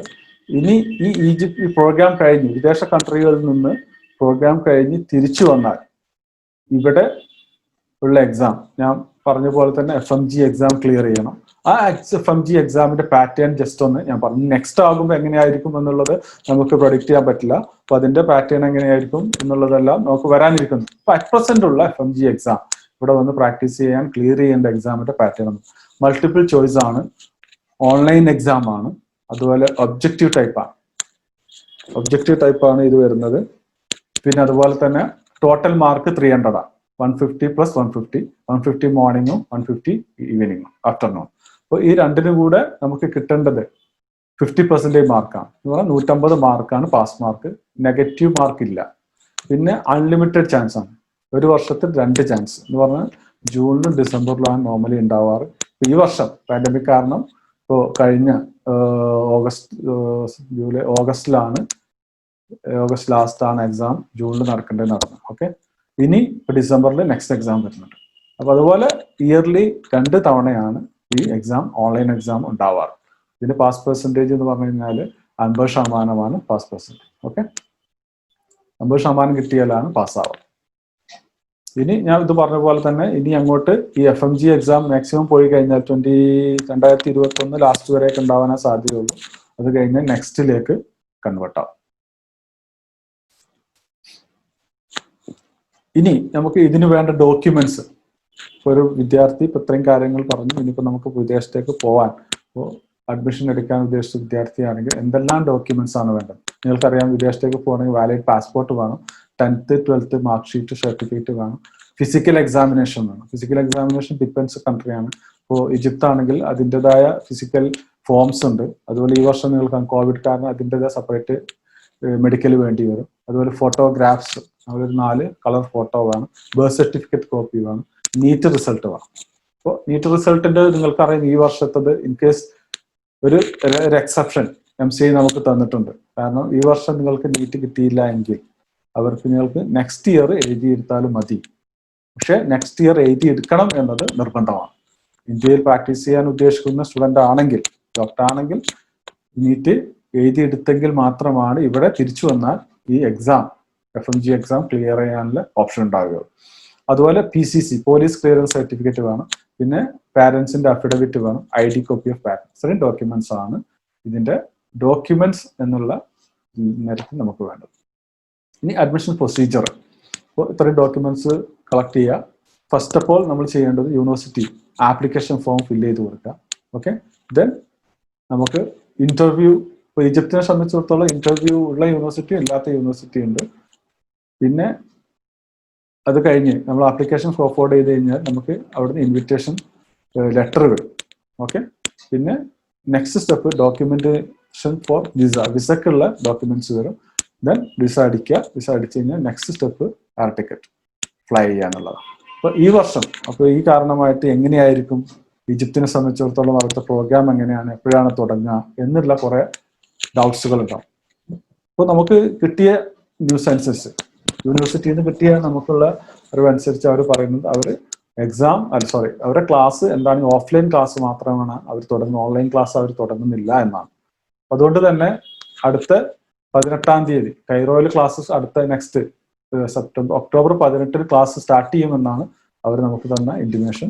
അപ്പോൾ അതുപോലെ ആൻഷംസിൽ ഒക്ടോബർ 13 ക്ലാസ് സ്റ്റാർട്ട് ചെയ്യും എന്നാണ് അവർ നമുക്ക് തന്ന നോട്ടിഫിക്കേഷൻ. ഇനി അത് എക്സ്റ്റെൻഡ് ചെയ്യോ ഇല്ല എന്നത് അറിയില്ല.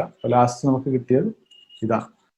ഓക്കെ, പിന്നെ എഡ്യൂസോൺ കൺസൾട്ടൻസി. ഇപ്പോൾ നമ്മൾ എഡ്യൂസോണിനെ പറ്റി, ഇപ്പോൾ ഇതെല്ലാം നിങ്ങൾക്ക് പ്രൊവൈഡ് ചെയ്ത് തരാൻ എഡ്യൂസോണിന്റെ ബാക്ക്ഗ്രൗണ്ട് എന്താണ്, അത് അവർ അതിന് കേപ്പബിൾ ആണോ, അപ്പോൾ അതുപോലെ തന്നെ നിങ്ങൾക്ക് ഒരു ഏജൻസി നിങ്ങൾ ചൂസ് ചെയ്യുമ്പോൾ നിങ്ങൾ എന്തെല്ലാം ശ്രദ്ധിക്കണം എന്ന് ജസ്റ്റ് ഒന്ന് നമുക്കൊന്ന് ഓടിച്ച് നോക്കാം. പിന്നെ അപ്പോൾ എഡ്യൂസോൺ കൺസൾട്ടൻസ് എന്ന് പറയുന്നത് LLP രജിസ്റ്റേർഡ് കമ്പനിയാണ്, ISO സർട്ടിഫൈഡ് ആണ്. അതുപോലെ മെയിൻ അട്രാക്ഷൻ എന്ന് വെച്ചാൽ എഡ്യൂസോണിന്റെ CEO വന്നിട്ട് ഡോക്ടറാണ്. ഒരു ഡോക്ടർ പഠനത്തിന് അഥവാ ഒരു MBBS പഠനത്തിന് പോകുന്ന ഒരു വിദ്യാർത്ഥിക്ക് എന്തുകൊണ്ടും ഗൈഡ് ചെയ്യാൻ പറ്റിയ ഒരു ഓപ്ഷനാണ് CEO എന്ന് പറഞ്ഞാൽ ഡയറക്ടേഴ്സ് ഡോക്ടർ ആയിട്ടുള്ള ഒരു കമ്പനി നിങ്ങൾക്ക് അസിസ്റ്റ് ചെയ്യാന്നുള്ളത്.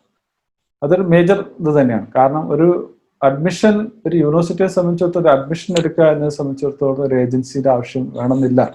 മനസ്സിലായോ? അതേ സമയത്ത് നിങ്ങൾക്ക് വേണ്ടത് എപ്പോഴും എന്തെങ്കിലും ഡൗട്ട്സ് ക്ലിയർ ചെയ്യാൻ, അതുപോലെ തന്നെ എല്ലാത്തിനും പുറമെ നിങ്ങൾക്ക് FMGA ടെസ്റ്റിന്റെ ഗൈഡൻസ്, അതിന്റെ സപ്പോർട്ട്സ്, ഇതെല്ലാം തരാൻ വേണ്ടിയിട്ട് ഒരു ഡോക്ടർ ബേസ്ഡ് കമ്പനി ആകുമ്പോൾ അത് നിങ്ങൾക്ക് ഇതിന് വളരെ യൂസ്ഫുൾ ആവും. അതുപോലെ 2017 ബെസ്റ്റ് എമേർജിംഗ് ഓവർസീസ് കൺസൾട്ടൻസിന്റെ അവാർഡ് എജുസോണിനാണ് കിട്ടിയത്. അതുപോലെ 16 വർഷത്തെ ഈ ഓവർസീസ് MBBS പ്രോഗ്രാമിൽ എക്സ്പീരിയൻസ് ഉള്ള ആളുകളാണ് ഈ എജുസോണിൽ വർക്ക് ചെയ്യുന്നതാണ്. അത് മെയിൻ അട്രാക്ഷനാണ്. അതുപോലെ ഇതിന്റെ ഡയറക്ടേഴ്സ് 2 ഡോക്ടേഴ്സ് ആണ് എന്നതും ഇതിന്റെ കൂടെ തന്നെ ഞാൻ ഹൈലൈറ്റ് ചെയ്യാം. പിന്നെ അതുപോലെ പല യൂണിവേഴ്സിറ്റികളുടെയും ഓതറൈസ്ഡ് റെപ്രസെന്റേറ്റീവ് ആണ് എജുസോൺ. ഓക്കെ.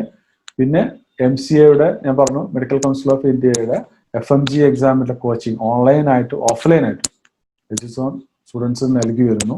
അതുപോലെ IELTS, OET പോലത്തെ ലാംഗ്വേജ് ടെസ്റ്റിനുള്ള ഗൈഡൻസ് നൽകുന്നു. പിന്നെ പ്രോഗ്രാം കഴിയുന്നത് വരെ എജുസോണിന്റെ സപ്പോർട്ട് സ്റ്റുഡൻസ് ഉണ്ടാവുന്നതാണ്.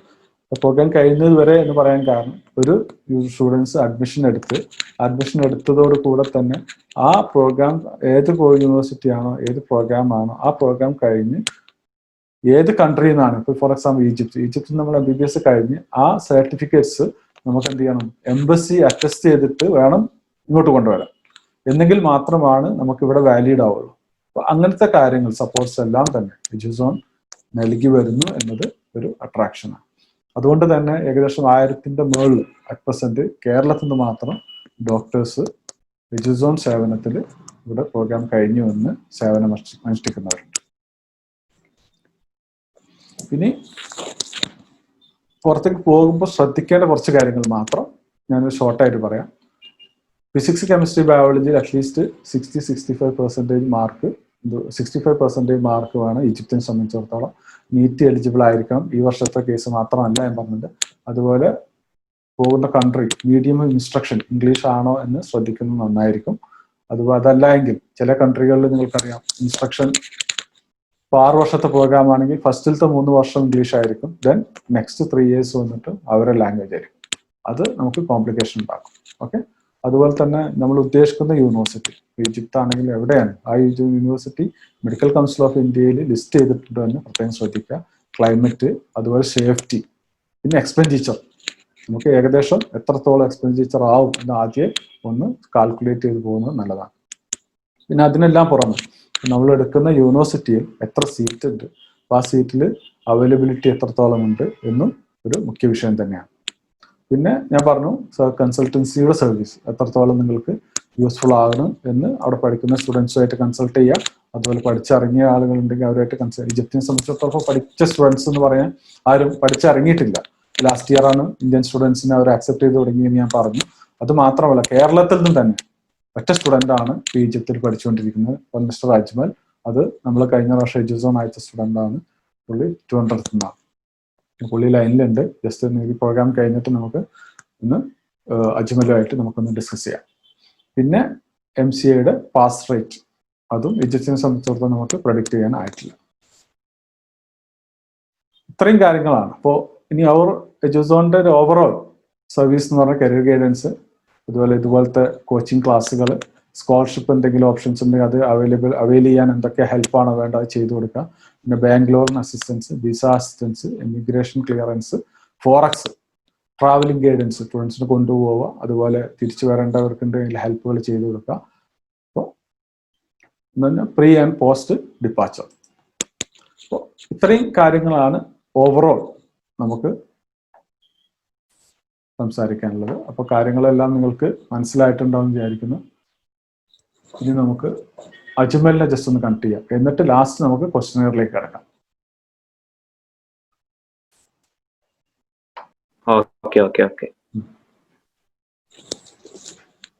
ഇപ്പോ അജ്മൽ ഉള്ളത് ഈജിപ്തിലാണ്. പുള്ളി ഓക്കെ പറയൂ അജ്മൽ. റഷീദ് പറഞ്ഞല്ലോ, എൻ്റെ പേര് അജ്മൽ എന്നാണ്. ഞാൻ കഴിഞ്ഞ കൊല്ലാണ് ഈജിപ്റ്റ് ഐൻ ഷംസ് യൂണിവേഴ്സിറ്റിയിലോട്ട് വന്നത്. ഏകദേശം ആ ടൈം താമസിച്ചു പോയി. നമ്മൾ ആദ്യം കൈറോ ആണ് നോക്കിയിരുന്നത്. അപ്പം ആ ഒരു ടൈം താമസിച്ചുകൊണ്ട് മാത്രമാണ് പിന്നീട് ഐൻ ഷംസിലോട്ട് വന്നത്. ഐൻ ഷംസിലോട്ട് വന്നതിന് ശേഷം എനിക്കെന്താണ് വളരെ ബെറ്റർ ആയിട്ടാണ് തോന്നിയത്. ബാക്കിയുള്ള രാജ്യങ്ങളെക്കാളും വളരെ ബെറ്റർ ആയിട്ടാണ് എനിക്ക് ഈജിപ്തിലോട്ട് വന്നിട്ടുള്ള അനുഭവം. ഞാൻ വരുന്നതിന് മുമ്പ് എനിക്കും കുറച്ച് പേടിയുണ്ടായിരുന്നു. ഈ ഈജിപ്ത് എന്നൊക്കെ പറയുമ്പോൾ ഒരു മുമ്പ് കേട്ടിട്ടില്ലാത്ത, മുമ്പ് ആരും പോയിട്ടില്ലാത്ത രാജ്യമായതുകൊണ്ട് എനിക്കൊരു റിസ്ക് ഫീൽ ചെയ്തിട്ടുണ്ടായിരുന്നു. പിന്നീട് ഇവിടെ വന്നതിന് ശേഷം എല്ലാം എനിക്ക് സ്മൂത്ത് ആയിട്ടാണ്. എന്ന് വെച്ചാൽ യൂണിവേഴ്സിറ്റി ആയാലും വളരെ കോപ്പറേറ്റീവ് ആണ്. എന്ന് വെച്ചാൽ നമുക്ക് എന്ത് പ്രശ്നങ്ങൾ ഉണ്ടെങ്കിലും ഒരിടത്ത് പറയുകയാണെങ്കിൽ ഒരു കോപ്പറേറ്റീവ് ആണ്. അതുപോലെ തന്നെ ഇവിടുത്തെ ആൾക്കാരായാലും എല്ലാവരും, നമ്മൾ ഇന്ത്യ എന്നൊക്കെ പറയുമ്പം ഒരുപാട് നമുക്കൊരു റെസ്പെക്ട് തരുന്നുണ്ട്. പിന്നീട് എന്താ പറയാ, സ്റ്റഡീൻ്റെ അക്കാഡമിക്കിന്റെ കാര്യമായാലും സെയിം തന്നെയാണ്. നമുക്ക് ഇവിടെ ഫുള്ള് സപ്പോർട്ടാണ് എല്ലാവരും. ഫാക്കൽറ്റി ആയാലും നമ്മുടെ ടീച്ചേഴ്സ് ആയാലും അവിടുത്തെ സ്റ്റാഫ്സ് ആയാലും. അതുപോലെ തന്നെ ഇവിടുത്തെ ലൈബ്രറി വളരെ വലിയൊരു ലൈബ്രറി ഉണ്ട്. നമുക്ക് എത്ര ടൈം വേണമെങ്കിലും അവിടെ സ്പെൻഡ് ചെയ്യാം. ഏകദേശം രാത്രി 8 മണി വരോളം നമുക്ക് ആ ലൈബ്രറി തന്നെ സ്പെൻഡ് ചെയ്യാം, അവിടെ നിന്ന് പഠിക്കാം. നമുക്ക് ഏകദേശം യൂണിവേഴ്സിറ്റിനെ പറ്റി കുറ്റം പറയാനായിട്ടൊന്നുമില്ല. പിന്നെ അതുപോലെ തന്നെ ഇവിടുത്തെ ക്ലൈമറ്റ് ബാക്കിയുള്ള യൂറോപ്യൻ കൺട്രീസ് പോലെയുള്ള ഒരുപാട് തണുപ്പ് ഇല്ല ഇവിടെ ഞാൻ വന്ന ടൈമിൽ നവംബർ ഡിസംബർ ടൈമിലാണ്. അപ്പോഴാണ് ഇവിടെ ഏറ്റവും കൂടുതൽ തണുപ്പ് അനുഭവപ്പെടുന്നത്. ആ ടൈമിൽ ഇവിടെ 17 ഡിഗ്രി വരെ പോയിട്ടുള്ളൂ. അപ്പൊ ആ ക്ലൈമറ്റിന്റെ ബേസിൽ ഇവിടെ സ്യൂട്ടാണ്. അതുകൊണ്ട് എല്ലാ രീതിയിലും ഞാൻ റെക്കമെൻഡ് ചെയ്യുന്നു. എന്റെ ഇവിടുത്തെ 1 വർഷത്തെ എക്സ്പീരിയൻസ് കൊണ്ടിട്ട് ഞാനിവിടെ റെക്കമെൻഡ് ചെയ്യുന്നത് ഈജിപ്റ്റ് ഒരു നല്ല ഓപ്ഷൻ എന്നുള്ള രീതി തന്നെയാണ് ഞാൻ റെക്കമെൻഡ് ചെയ്യുന്നത്. ക്ലാസ് ടൈമിംഗ് ഒക്കെ എങ്ങനെയാണ് അജ്മലെ? ക്ലാസ് ടൈം രാവിലെ 8 മണി മുതൽ 3 മണി വരെ ആയിരിക്കും. വെള്ളിയാഴ്ചയും ശനിയാഴ്ചയും ഹോളിഡേ ആയിരിക്കും. എക്സാം ഉള്ള വീക്കിൽ മാത്രം സാറ്റർഡേ എക്സാം മാത്രം ഉണ്ടാവും. ക്ലാസ് സൺഡേ ടു തേഴ്സ്ഡേ ആയിരിക്കും. എക്സാംസ് എങ്ങനെ കണ്ടിന്യൂസ് അസസ്മെന്റ് ആയിട്ട് ഉണ്ടാവും.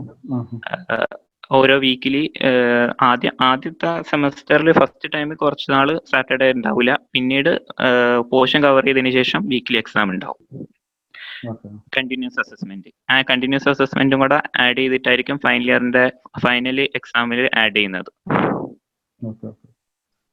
നമ്മൾ ഫുഡ് നമ്മുടെ അക്കോമഡേഷൻ എന്ന് വെച്ചാൽ നമ്മൾ യൂണിവേഴ്സിറ്റിന്റെ അടുത്തൊരു അപ്പാർട്ട്മെന്റ് എടുത്തിട്ടാണ് പോയി വരാനുള്ള സൗകര്യം നോക്കി. യൂണിവേഴ്സിറ്റിന്റെ അടുത്തൊരു അപ്പാർട്ട്മെന്റ് എടുത്തിട്ടാണ് നമ്മൾ താമസിക്കുന്നത്.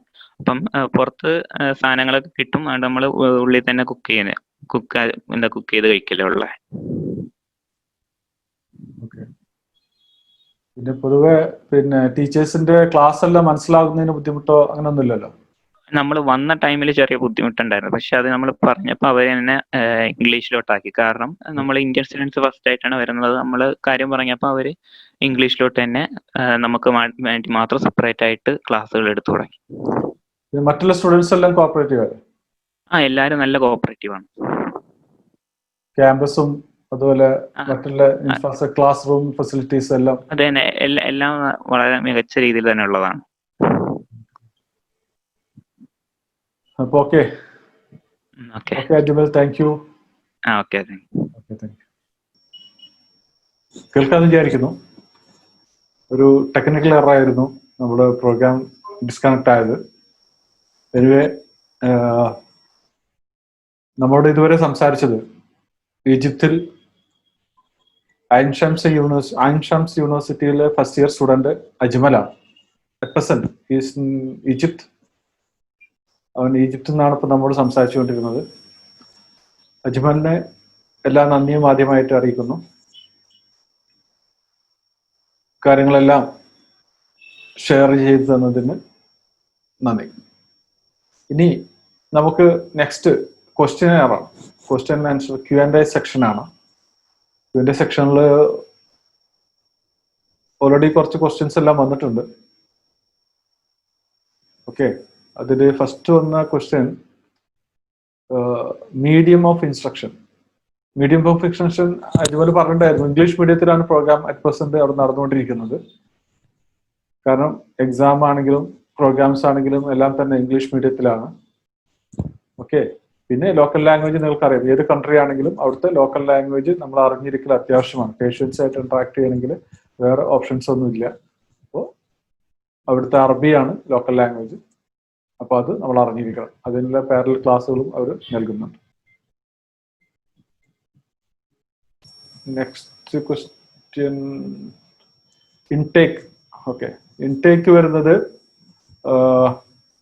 നോർമലി അവിടുത്തെ ഇൻടേക്ക് സെപ്റ്റംബർ ഒക്ടോബർ ആണ് ഇൻടേക്ക് വരുന്നത്.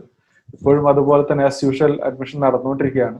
അപ്പൊ അവർ പറഞ്ഞ് കൈറോയുടെ ഡെഡ് ലൈൻ തന്നിരിക്കുന്ന ഒക്ടോബർ 10 എക്സ്റ്റെൻഡ് ചെയ്യുമെന്ന് അറിയില്ല. ദെൻ ആൻഷംസിൻ്റെയും അതുപോലെ ഒക്ടോബർ ലാസ്റ്റ് ആണ്, 30 ആണ്. ഓക്കെ, അപ്പോൾ അതുവരെ അഡ്മിഷൻ എടുക്കാം. അത് കഴിഞ്ഞിട്ട് നെക്സ്റ്റ് ട്രാവലിംഗ് പ്രൊസീജിയർ സ്റ്റാർട്ട് ചെയ്യും. അവർക്ക് ഓൺലൈൻ ക്ലാസ് ഒന്നും ഇല്ല എന്നാ പറഞ്ഞ് സ്റ്റുഡൻസ് പ്രസന്റ് ആവണം അവിടെ. ഓക്കെ, ഓഫ്ലൈൻ ക്ലാസ് ആണ്. എപ്പോഴാണ് സ്റ്റാർട്ട് ചെയ്യാന്ന് അവർ പറയും, ആ സമയത്ത് അവിടെ പ്രസന്റ് ആവണം. ഓക്കെ, കൈറോ യൂണിവേഴ്സിറ്റിയിൽ നിന്നും കുട്ടികൾ പഠിക്കുന്നില്ല. അപ്പോൾ അദ്ദേഹം പറഞ്ഞു ലാസ്റ്റ് ഇയർ ഇത് അവർ ലിസ്റ്റ് ചെയ്യാനുള്ള വൈകിയത് കാരണമായിട്ട്. അപ്പോൾ അജ്മൽ തന്നെ പറഞ്ഞു, അജ്മൽ അറ്റ് പ്രസന്റ് കഴിഞ്ഞ വർഷം നമുക്ക് ആപ്ലിക്കേഷൻ തന്നിരുന്ന കൈറോയിലേക്കായിരുന്നു. അപ്പോൾ ലേറ്റ് ആയത് കാരണം കൈറോയിൽ അഡ്മിഷൻ കിട്ടിയിട്ടില്ല. അപ്പോൾ അതുകൊണ്ട് ലാസ്റ്റ് ഇയറിലെ എല്ലാ സ്റ്റുഡൻസും, ഇന്ത്യയിൽ നിന്നുള്ള എല്ലാ സ്റ്റുഡൻസും അറ്റ് പ്രസന്റ് പഠിച്ചുകൊണ്ടിരിക്കുന്നത് ഐൻ ഷംസിലാണ്. ഈ വർഷം എന്താണെങ്കിലും കൈറോയിലൊക്കെ സ്റ്റുഡൻസ് ഉണ്ടാവും. ഓക്കെ,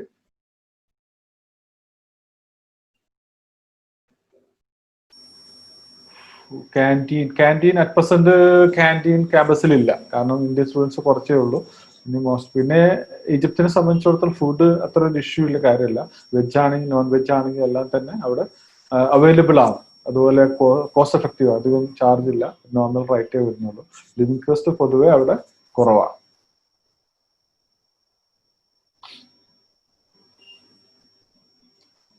ഹോസ്റ്റൽ ഫെസിലിറ്റീസ് വരുന്നത് യൂണിവേഴ്സിറ്റിയുടെ ഹോസ്റ്റൽ ഉണ്ട്, ഗവൺമെന്റ് ഹോസ്റ്റൽ, യൂണിവേഴ്സിറ്റി പ്രൊവൈഡ് ചെയ്യുന്ന ഹോസ്റ്റൽ ഉണ്ട്, വളരെ ചീപ്പാണ്. പക്ഷെ ഇപ്പോൾ അറ്റ് പ്രസന്റ് നമ്മൾ സ്റ്റുഡൻസ് താമസിക്കുന്നത് ഹോസ്റ്റലല്ല, അവര് പുറത്ത് ഇതുപോലെ അപ്പാർട്ട്മെന്റ് അവൈലബിൾ ആണ്. യൂണിവേഴ്സിറ്റി വാക്കബിൾ ഡിസ്റ്റൻസിൽ അപ്പാർട്ട്മെന്റ് അവൈലബിൾ ആണ്. 4-5 ആൾ കൂടിയിട്ട് അപ്പാർട്ട്മെന്റ് എടുത്തിട്ടാണ് അവർ താമസിക്കുന്നത്. അതും കോസ്റ്റ് എഫക്റ്റീവ് ആണ്. അവർക്ക് ഫുഡ് എല്ലാം തന്നെ അതുപോലെ പറഞ്ഞു, നിങ്ങൾ ശ്രദ്ധിച്ചിട്ടുണ്ടാവും, സ്വന്തമായിട്ട് പ്രിപ്പയർ ചെയ്യാനുള്ള ഓപ്ഷൻസ് ഉണ്ട്. എല്ലാ മെറ്റീരിയലും, ഫുഡിന് വേണ്ട എല്ലാ മെറ്റീരിയലും അവിടെ അവൈലബിൾ ആണ്. ഓക്കെ, ഇനി ആർക്കെങ്കിലും എന്തെങ്കിലും ക്വസ്റ്റ്യൻ ഉണ്ടോ? നിങ്ങൾക്ക് ചോദിക്കാം. ഈ 5 ഇയേഴ്സ് വിത്ത് ഇന്റേൺഷിപ്പ് അല്ല, 5 ഇയേഴ്സ് പ്രോഗ്രാമാണ്. ഓക്കെ, 5+ ഇന്റേൺഷിപ്പ് ആണ്. അപ്പൊ ഇന്റേൺഷിപ്പ് ഞാൻ അത് പറഞ്ഞ മാതിരി തന്നെ ഓപ്ഷണലാണ്. നിങ്ങൾക്ക് അതിന്റെ കൂടെ തന്നെ അവിടെ ഇന്റേൺഷിപ്പ് ചെയ്യണമെങ്കിൽ ചെയ്യാം. ഓക്കെ, അതിന്റെ കൂടെ തന്നെ നിങ്ങൾ ഇന്റേൺഷിപ്പ് ചെയ്യുകയാണെങ്കിൽ നിങ്ങൾക്ക് മെറിറ്റോറിയൽ സ്റ്റുഡന്റ് ആണെങ്കിൽ, നല്ല മാർക്കുള്ള സ്റ്റുഡന്റ് ആണെങ്കിൽ വിത്ത് സ്റ്റൈപ്പൻഡ് നിങ്ങൾക്ക് എന്ത് ചെയ്യാം, അവിടെ ഇന്റേൺഷിപ്പ് ചെയ്യാം. അതല്ല എങ്കിൽ നിങ്ങൾക്ക് ഓൺ കൺട്രിയിലേക്ക് തിരിച്ചു വന്ന് ഇവിടുത്തെ ഇന്ത്യയിലേക്ക് വരികയാണെങ്കിൽ ഇന്ത്യയിൽ നിന്ന് നമുക്ക് ഇവിടുത്തെ FMG എക്സാം ക്ലിയർ ചെയ്ത് നെക്സ്റ്റ് ആണെങ്കിൽ നെക്സ്റ്റ് എക്സാം ക്ലിയർ ചെയ്ത് ഇവിടെ ഇപ്പൊ കേരളത്തിൽ ഞാൻ പറഞ്ഞ 22-23 ഹോസ്പിറ്റലുകൾ ഈ ഇന്റേൺഷിപ്പിന് വേണ്ടിയിട്ട് MCA ലിസ്റ്റ് ചെയ്ത ഹോസ്പിറ്റൽസ് ഉണ്ട്. അവിടെ എല്ലാം നിങ്ങൾക്ക് എന്ത് ചെയ്യാം, ഹൗസ് സർജൻസി ചെയ്യാം. അറ്റ് പ്രസന്റ് നമ്മൾ ഒത്തിരി പിള്ളേർ ഓൾ കേരള ഓൾമോസ്റ്റ് എല്ലാ ഹോസ്പിറ്റലുകളിലും ഇന്റേൺഷിപ്പ് ചെയ്തുകൊണ്ടിരിക്കുന്നുണ്ട്. മറ്റുള്ള കൺട്രി, ഇപ്പോൾ ചൈന അതുപോലെ മറ്റുള്ള കൺട്രിയിൽ നിന്നെല്ലാം വന്ന ഡോക്ടേഴ്സ് ഇപ്പോൾ ഇവിടെ ഇന്റേൺഷിപ്പ് ചെയ്തുകൊണ്ടിരിക്കുന്നുണ്ട്. ഓക്കെ, അത് നമുക്ക് MCA തന്നെ അലോട്ട് ചെയ്തിരുന്ന ഇതാണ്. ഓക്കെ, അതിന്റെ അലോട്ട്മെന്റും കാര്യങ്ങളെല്ലാം എങ്ങനെയായിരിക്കും എന്നുള്ളത് ഇവിടെ വന്ന് MCA ക്ലിയർ ചെയ്ത് കഴിഞ്ഞാൽ MCAയിൽ നമ്മൾ രജിസ്റ്റർ ചെയ്യുന്നു. പിന്നെ എന്നിട്ട് അവർ നമുക്ക് ടെമ്പററി രജിസ്ട്രേഷൻ നമ്പർ തരും. ആ രജിസ്ട്രേഷൻ നമ്പർ വെച്ചിട്ട് നമ്മൾ ഏതാണ് സ്റ്റേറ്റിൽ, ആ സ്റ്റേറ്റിൽ എല്ലാ മെഡിക്കൽ ബോർഡ് ഉണ്ടാവും, അവിടെ അപ്ലൈ ചെയ്യും. അവര് നമുക്ക് ഇന്റേൺഷിപ്പിനുള്ള പെർമിഷൻ തരും. ആ പെർമിഷൻ വെച്ചിട്ട് നമുക്ക് കേരളത്തിൽ ലിസ്റ്റ് ചെയ്ത 23 ഹോസ്പിറ്റൽ ഉണ്ട്. ആ ഹോസ്പിറ്റലിൽ എവിടെയാണോ നിങ്ങൾക്ക് താല്പര്യം ചെയ്യുന്നത് അവിടെ ആപ്ലിക്കേഷൻ കൊടുക്കാം. ഓക്കെ, അവിടെ വരുന്ന വേക്കൻസീസിനനുസരിച്ച് നിങ്ങൾക്ക് എന്ത് ചെയ്യാം, അവിടെ ഇന്റേൺഷിപ്പ് എടുക്കാറാം. അപ്പോൾ സ്റ്റുഡൻസ് നോർമലി 2-3 ഹോസ്പിറ്റലുകൾക്ക് കൊടുക്കും, എവിടെയാണോ ആദ്യം വേക്കൻസി വരുന്നത് അവിടെ കാണും. Okay, any questions? ഓക്കെ, ഇനി ആർക്കെങ്കിലും എന്തെങ്കിലും ക്വസ്റ്റ്യൻ ഉണ്ടെങ്കിൽ ചോദിക്കാം. എൻ്റെ നമ്പർ ഞാൻ ചാറ്റ് ബോക്സിൽ ഇട്ടിട്ടുണ്ട്. ഓക്കെ, നിങ്ങൾക്കത് വാട്സപ്പ് ചെയ്യേ അല്ലെങ്കിൽ ക്വസ്റ്റ്യനായി ചോദിക്കുക, എന്ത് വേണമെങ്കിൽ ചെയ്യാം. ഓക്കെ, അപ്പോൾ എല്ലാവർക്കും ഈ പ്രോഗ്രാമിൽ പങ്കെടുത്ത എല്ലാ പാർട്ടിസിപ്പൻസിനും നന്ദി രേഖപ്പെടുത്തുന്നു. ഇതുപോലെ നമ്മുടെ എഡ്യൂസോണിന്റെ അണ്ടറിലെ career zone YouTube channel subscribe ചെയ്യാത്തവർ സബ്സ്ക്രൈബ് ചെയ്യുക. അതിനകത്ത് നമ്മുടെ എല്ലാ പ്രോഗ്രാംസിന്റെയും അപ്ഡേഷൻ നിങ്ങൾക്ക് ലഭിക്കും. ബെൽ ബട്ടൺ ക്ലിക്ക് ചെയ്ത് കഴിഞ്ഞാൽ നിങ്ങൾക്ക് നോട്ടിഫിക്കേഷൻ ആയിട്ടും വരും. ഓക്കെ, സെർച്ച് ചെയ്യേണ്ട ആവശ്യമില്ല. അപ്പോൾ എല്ലാവരും ചെയ്യാത്തവരുണ്ടെങ്കിൽ ചെയ്യുക. അപ്പോൾ എല്ലാവർക്കും നീറ്റ് റിസൾട്ട് വെയിറ്റ് ചെയ്യുന്ന എല്ലാ സ്റ്റുഡൻസിനും നല്ല റിസൾട്ട് കിട്ടട്ടെ എന്ന് നമുക്ക് പ്രാർത്ഥിക്കാം. Okay, bye. നമുക്ക് ഇനി അടുത്ത പ്രോഗ്രാമിൽ കാണാം. ഓക്കെ.